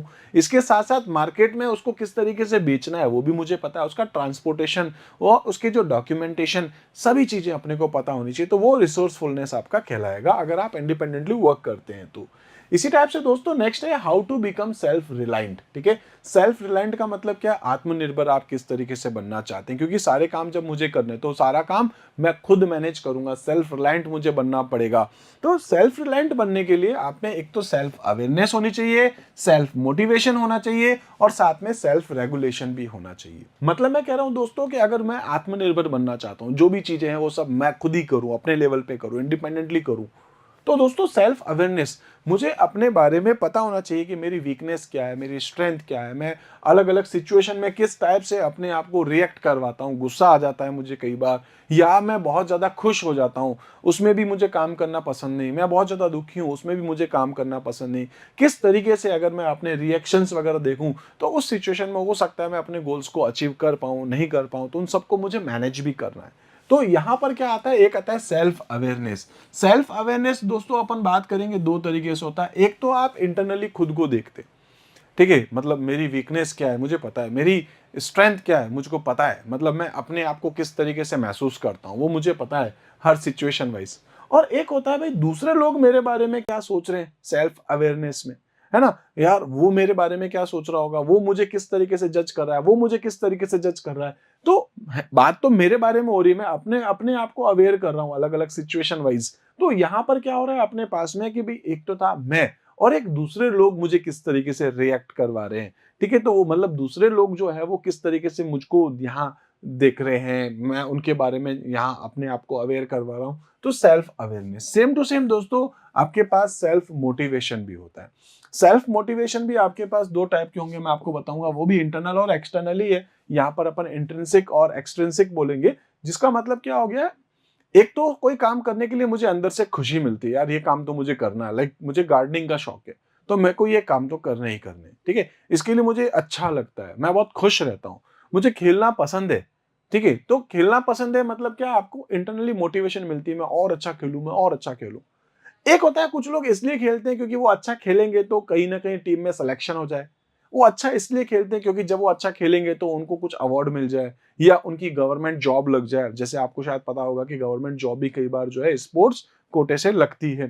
तो यहाँ पर वो अलग अलग है, एक इंटरनली जो मुझे अंदर से खुशी कर देता है और एक मैं इसलिए अच्छे से मतलब अपने आप को सेल्फ मोटिवेट कर रहा हूँ क्योंकि यार ये काम करने के बाद मुझे ये चीजें मिल सकती है या मिलेगी। तो सेल्फ मोटिवेशन। सिमिलरली आपके पास होता है सेल्फ रेगुलेशन। आप अलग अलग सिचुएशन वाइज कैसे अपने आप को रेगुलेट करते हैं। तो ये तीन टॉपिक है जो अपन अभी डिस्कस करेंगे एक एक करके। इसमें से भी इनके जो टाइप्स होंगे वो भी अपन डिस्कस कर रहे हैं।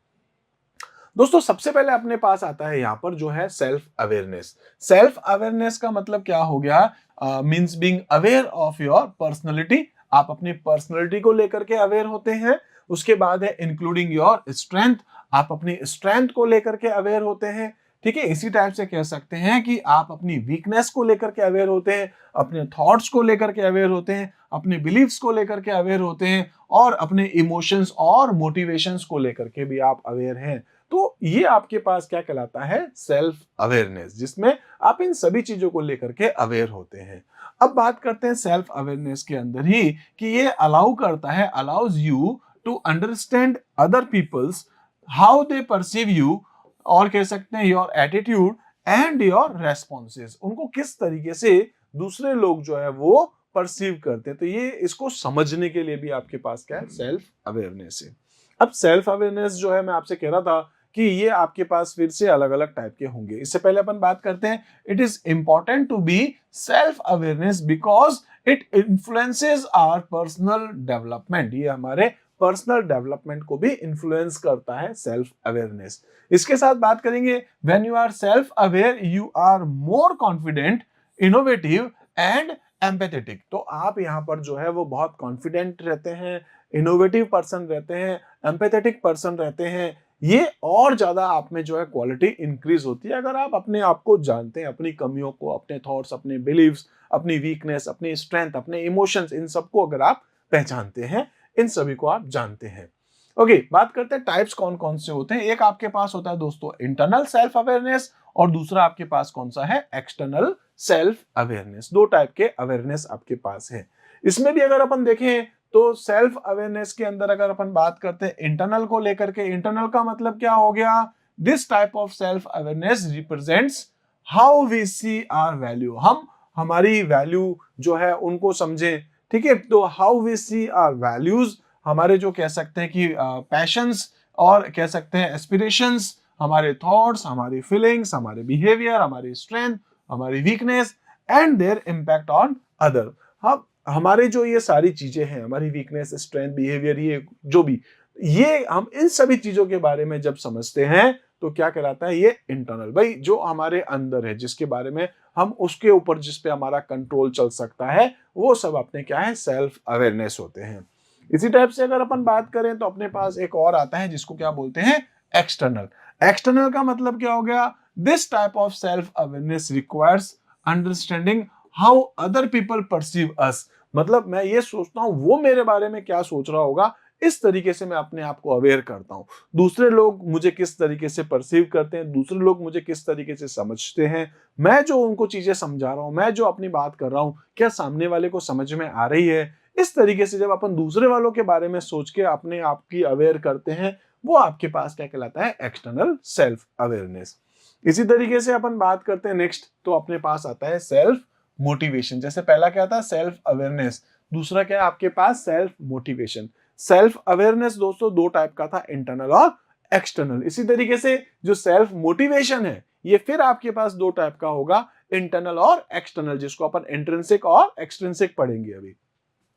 तो सेल्फ मोटिवेशन क्या है, is simply the force within you that कह सकते हैं drives you to do things, यानी कि आपके अंदर ही जो है एक ऐसा फोर्स आपको देता है जिसके बेस पर आप अपने कुछ काम करते हैं, या आपके अंदर ही कह सकते हैं कि एक ऐसा फोर्स है जिसकी वजह से आप कुछ काम करते हैं। तो self motivation is simply the force within you that drives you to do things, कुछ भी काम करने के लिए आपको जो कहता है, ठीक है। सेल्फ मोटिवेशन इज व्हाट कह सकते हैं pushes us to achieve our goals, feel happy and improve our quality of life. तो सेल्फ मोटिवेशन जो है is what pushes you to achieve your goal, तो जो आपको अपने गोल अचीव करने के लिए पुश करता है, आपको खुश रखने के लिए जो आपको पुश करता है, आप अपनी क्वालिटी ऑफ लाइफ को इंप्रूव कर सके, तो उसके लिए आपको जो पुश करता है वो क्या है, सेल्फ मोटिवेशन। इसी तरीके से कह सकते हैं in other words, it is our ability to do the things that need to be done without someone or something influencing। मतलब कोई आपको दूसरा कुछ कहे, कोई आपको इन्फ्लुएंस करे, यार ये काम तू कर, ये काम तू कर, नहीं, अंदर से आपको ऐसा लगता है कि यार ये काम मुझे करना चाहिए, वो आपका क्या कहलाता है, सेल्फ मोटिवेशन। लाइक कई बार होता ना कि यार मेरे दोस्त ने इतने करोड़ रुपए कमाए, उसमें डालने के बाद अलग अलग जो आते हैं ना पॉलिसीज वगैरह, जैसे मेरे कुछ फ्रेंड्स है, वो क्या करते हैं, कुछ पैसे इन्वेस्ट करते हैं, तो मुझे लगता है यार वो इतना कमा रहा है, वो इतना कमा रहा है, तो मुझको भी डालना चाहिए, सपोज, ठीक है। तो ये एक अलग चीज हो गई। इसमें क्या हो रहा है, मैं किसी दूसरे के प्रभाव में आकर के वहां पर कुछ काम कर रहा हूं। एक होता है यार कोई काम मैं देखता हूं, मुझे लगता है यार ये काम मुझे करना चाहिए, इस काम की रिक्वायरमेंट है, ये मेरे लिए अच्छा होगा, ये हम सबके लिए अच्छा होगा, ये काम मैं करूं, तो वो अपने पास क्या कहलाएगा, इंटरनल सेल्फ मोटिवेशन, ठीक है। तो मोटिवेशन क्या है, जो आपको पुश करता है किसी काम को करने के लिए, जो आपको फोर्स करता है इंटरनली, जो आपको फोर्स करता है कि यार ये काम मुझे करना चाहिए। अभी नेक्स्ट बात करते हैं दोस्तों अपन की क्वालिटीज ऑफ सेल्फ मोटिवेशन। जो पीपल होते हैं, मोटिवेटेड जो पीपल है, उनमें क्वालिटीज क्या होती है। सबसे पहले तो ये है कि उनको पता है कि भाई लाइफ से क्या चाहिए, no what they want from life, जीवन में आपको क्या करना है आपको पता है ना, वो चीज आपको पहले से पता है। उसके बाद आर फोकस्ड, मतलब वो फोकस्ड होते हैं अपने काम को लेकर के कि यार ये काम मुझे करना है, इस काम को मैं करके ही रहूंगा। ये वो लोग अपने कह सकते हैं कि जो भी उनके गोल्स हैं, जो भी टारगेट उन्होंने डिसाइड किए हैं, वो उसको लेकर के फोकस्ड रहते हैं, उसी के साथ आगे चलते हैं। नो व्हाट इज इंपॉर्टेंट, उनको पता है कि अभी मेरे लिए क्या इंपॉर्टेंट है, क्या काम मैं अभी कर सकता हूं, ये वाला काम बाद में भी हो जाएगा लेकिन ये वाला काम मुझे अभी करना है। तो उनको ये पता है कि हर चीज की इंपॉर्टेंस क्या है, इंपॉर्टेंट जो है उसको वो जानते हैं। Are dedicated to fulfill their dreams, उनको कुछ भी करके अपने ड्रीम्स को फुलफिल करना होता है, वो डेडिकेटेड है अपने ड्रीम्स को लेकर के, अपने गोल, अपने टारगेट्स को लेकर के। तो वो लोग जो सेल्फ मोटिवेटेड होते हैं उसके बारे में बात करें कि वो लोग know what they want from life, are focused, know what is important and are dedicated to fulfill their dreams. ठीक है, इसी तरीके से बात करते हैं कि आप कैसे सेल्फ मोटिवेटेड बने, बिल्डिंग सेल्फ मोटिवेशन। ठीक है, तो सेल्फ मोटिवेशन को कैसे आपको बिल्ड करना है इसके बारे में देखें। सबसे पहले तो क्या है भाई, आपको अपनी स्ट्रेंथ पता होनी चाहिए, ये काम मैं कर सकता हूं। ठीक है, ये काम मैं कर सकता हूं, तो आपको सबसे पहले तो क्या पता होना चाहिए, अपनी स्ट्रेंथ पता होनी चाहिए। उसके बाद है set and focused on your goals. तो ये काम मैं कर सकता हूं, लेकिन इस काम को मुझे कब तक करना है। ये काम मैं एक हफ्ते में कर सकता हूँ, ये काम मैं 20 दिन में कर सकता हूँ, ये काम मैं एक महीने में या एक साल में कर सकता हूँ। एक साल लग जाएगा मुझे इसको पूरा सेटअप करने में, मैं कर लूंगा, इस गोल को मैं अचीव करके रहूंगा। तो वो क्या है, set and focus on your goals. तो जो भी आपने अपना गोल डिसाइड किया है, जो भी ऐसा अचीवेबल गोल्स है जो आपने सेट कर रखा है, उस गोल की तरफ आप आगे बढ़ते रहें कि भाई मुझे ये रिजल्ट चाहिए ही चाहिए, तो आप उसी तरफ आगे चलते रहें। उसके बाद है डेवलप अ प्लान। जो आपने गोल सेट कर रखा है उसको कैसे अचीव करेंगे, उसके लिए आपने क्या प्लान सेट कर रखे हैं उसको डेवलप करना है, डेवलप अ प्लान। देन उसके बाद कह सकते हैं टू अचीव योर गोल्स। जो आपने प्लान बना रखे हैं उसको आप अचीव करते हैं और स्टे लॉयल, लॉयल जो है रहते हैं आप अपने गोल्स को लेकर के, इस गोल को मुझे अचीव करके ही रहना है। ओके, नेक्स्ट अगर अपन बात करते हैं तो इसके बाद अपने पास आता है types of self motivation. Self motivation में आपसे जो कह रहा था दो टाइप के हैं, एक इंट्रिंसिक है और दूसरा आपके पास है एक्सट्रिंसिक, मतलब इंटरनल है और एक्सटर्नल है। तो यहां पर इंट्रिंसिक मोटिवेशन का मतलब क्या है, come from with in, while existing motivation arise from external factor. तो एक जो अंदर से आपको मिलता है कम फ्रॉम विद इन, अगर जो हमारे अंदर ही है वो तो क्या है, इंट्रिंसिक है। और जो दूसरे कुछ एक्सटर्नल फैक्टर्स की वजह से जो अपने अंदर मोटिवेशन आती है वो क्या कहलाता है आपके पास, एक्सट्रिंसिक। एक एक करके डिस्कस करेंगे। When you are intrinsically motivated, you engage in an activity because you enjoy it. आप उसमें खुश रहते हैं, इस काम को मुझे करना है क्योंकि आप मोटिवेटेड है, इस काम को करना है। लाइक मैं जानता हूं कि बहुत सारे स्टूडेंट्स ऐसे होते हैं जो छोटी सी क्लास में लाइक 6, 7, 8 में वेब डेवलपमेंट का कोर्स कर लेते हैं। लाइक हो सकता है आप भी जानते हो। तो मैं कुछ स्टूडेंट्स को जानता हूं, मेरे स्टूडेंट्स हैं, उनको मैंने कई बार वेब डेवलपमेंट वगैरह जो पढ़ा रखा था। तो वो लोग जो है, मतलब क्लास 6 का स्टूडेंट जो है वो लगा हुआ है अपने प्रोजेक्ट के ऊपर। मतलब जो स्टैटिक वेबसाइट्स मैंने सिखाई 6 क्लास के स्टूडेंट को, वो दोस्तों अपनी वेबसाइट बनाए जा रहा है। मतलब आधा घंटा हो गया बैठा है, 1 घंटा हो गया, 2 घंटे हो गए, वो सोच रहा है अभी इसको मैं और क्या क्या इसके अंदर कर सकता हूँ, किस तरीके से बैकग्राउंड सेटिंग्स चेंज करूं, या और बहुत सारी चीजें होती है जो वो अप्लाई करते। तो वो यहाँ पर जो है इंटरनली, क्योंकि उनको खुशी मिल रही है। एक तो ये, दूसरा क्या हो गया दोस्तों, वो एक्सटर्नल भी हो सकता है, एक्सट्रिंसिक हो सकता है कि यार एक वेबसाइट मैं इसलिए बना रहा हूं क्योंकि मेरे को मेरे क्लाइंट को कल देना है, इसके लिए मुझे वो इतने पे करेंगे, तो यार जितना ज्यादा काम करूंगा उतने ज्यादा पैसे आएंगे। ये भी तो एक मोटिवेशन है अपने पास, लेकिन वो क्या है, आपका एक्सटर्नल फैक्टर है। मतलब वो क्या कहलाएगा आपका, यहाँ पर कह सकते हैं कि एक्सट्रिंसिक मोटिवेशन कहलाएगा। मुझे गेम खेलना पसंद है, जैसे मैं अभी आपको एग्जांपल ले रहा था, लेकिन मुझे इसलिए गेम ज्यादा खेलना है, अच्छा खेलना है क्योंकि मुझे इसके बदले में ये कुछ मिलेगा। तो एक जो अपने को अच्छा लग रहा है इसलिए करें, एक इसके बदले में अपने को कुछ मिलेगा, तो वो आपके पास एक्सट्रिंसिक है। ठीक है, तो वही है, वही सारी लाइन वापस अपने पास है। When you are extrinsically motivated, you do something in order to gain an external reward. External reward के लिए आप यहाँ पर जो है वो कुछ सेल्फ मोटिवेशन भी आपकी होती है, जिसको क्या कहते हैं अपन, एक्सट्रिंसिक। इसी तरीके से दोस्तों अपन कह सकते हैं स्किल्स कौन कौन से इन्वॉल्व होती है आपके पास में सेल्फ मोटिवेशन के लिए। तो यहां देखते हैं several skills are required to self motivation. This includes, कौन कौन सी आपके पास स्किल्स है। सबसे पहले तो क्या है, setting high but realistic goals. एक तो क्या है, सेल्फ मोटिवेशन के लिए बड़े बड़े आपके गोल्स होने चाहिए, लेकिन वो जो हम कर सकते हैं, बिल्कुल छोटे नहीं। यार क्या है कि 15 मिनट में मुझे एक पेज पे काम लिखना है, तो कोई बड़ा इशू नहीं है। ठीक है, छोटा सा काम है, आप कर लेंगे। लेकिन कई बार होता है कि यार मुझे आज जो है मैथ की जो पर्टिकुलर चैप्टर के सारे क्वेश्चन आंसर जो है मैं निकाल लूं, साइंस का एक चैप्टर में आज अच्छे से याद कर लूं, तो कहीं ना कहीं आपके अंदर जो है ना वैसी मोटिवेशंस आती रहती है और आप अपने गोल्स जो है वो डिसाइड करते हैं, अपने गोल सेट करते हैं। तो setting high but realistic goals आपके सेट करने होते हैं।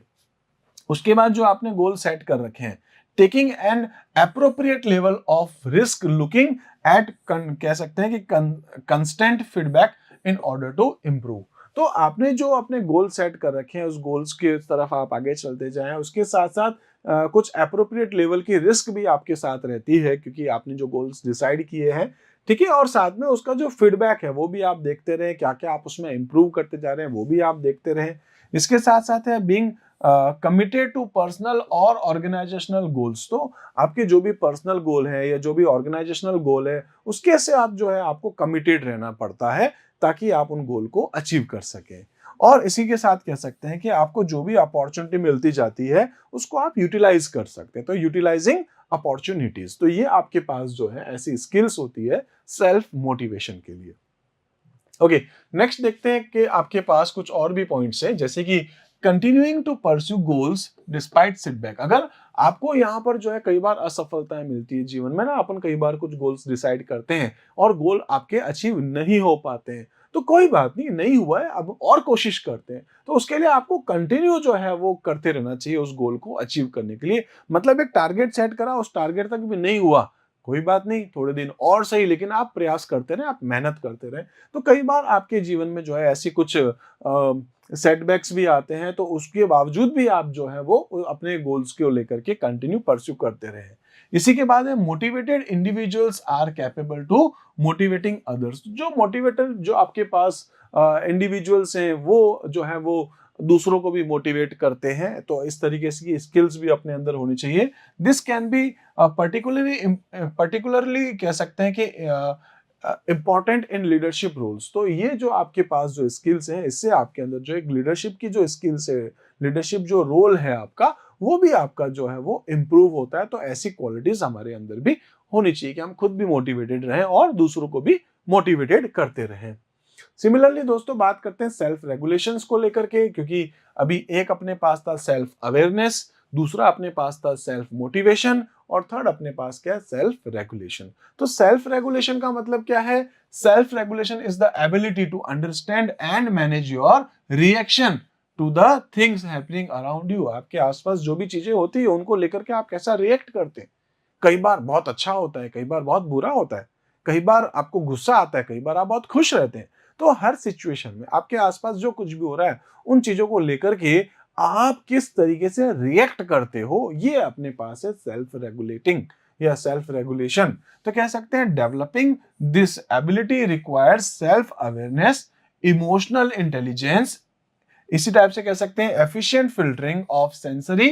ठीक है, तो आप यहाँ पर जो है वो अपने सेंसेस को यूज कैसे करते हैं, कॉपिंग इफेक्टिवली विद स्ट्रेस। इसी टाइप से कह सकते हैं रिलेटिंग वेल टू अदर्स, दूसरे लोगों के साथ आपका रिलेशन कैसा है, एंड कह सकते हैं सस्टेनिंग फोकस। तो आप हर चीजों को लेकर के किस तरीके से रिएक्ट करते हैं, इन सभी पॉइंट्स में देखें तो आप इन सभी सिचुएशन में किस तरीके से जो है वो रिएक्ट करते हैं, उस वो जो आपकी एबिलिटीज है उसको अपन क्या बोलेंगे, सेल्फ रेगुलेशन।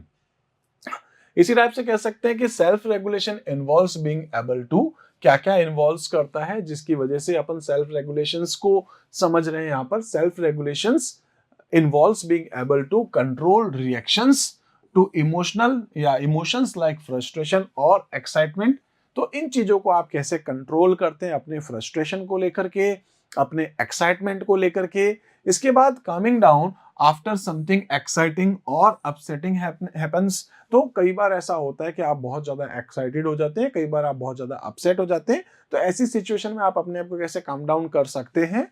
इसी टाइप से फोकस ऑन अ टास्क, ठीक है, तो focus on a task refers attention on a new task. तो जो भी आपके टास्क चल रहे हैं, जो कुछ भी आपका जो भी टास्क था, है ना, तो उसके लिए आपको रीफोकस होना चाहिए, refocus attention on a new task. तो नए नए काम के लिए आप किस तरीके से अपने आप को फोकस करते हैं। इसी टाइप से get along with everyone else. तो आप सभी लोगों के साथ जो है मतलब को ध्यान में रखते हुए सभी लोगों के साथ मिलजुल करके आप रहते हैं। तो इस तरीके से आपके पास ये सेल्फ रेगुलेशंस के लिए कुछ पॉइंट्स हैं।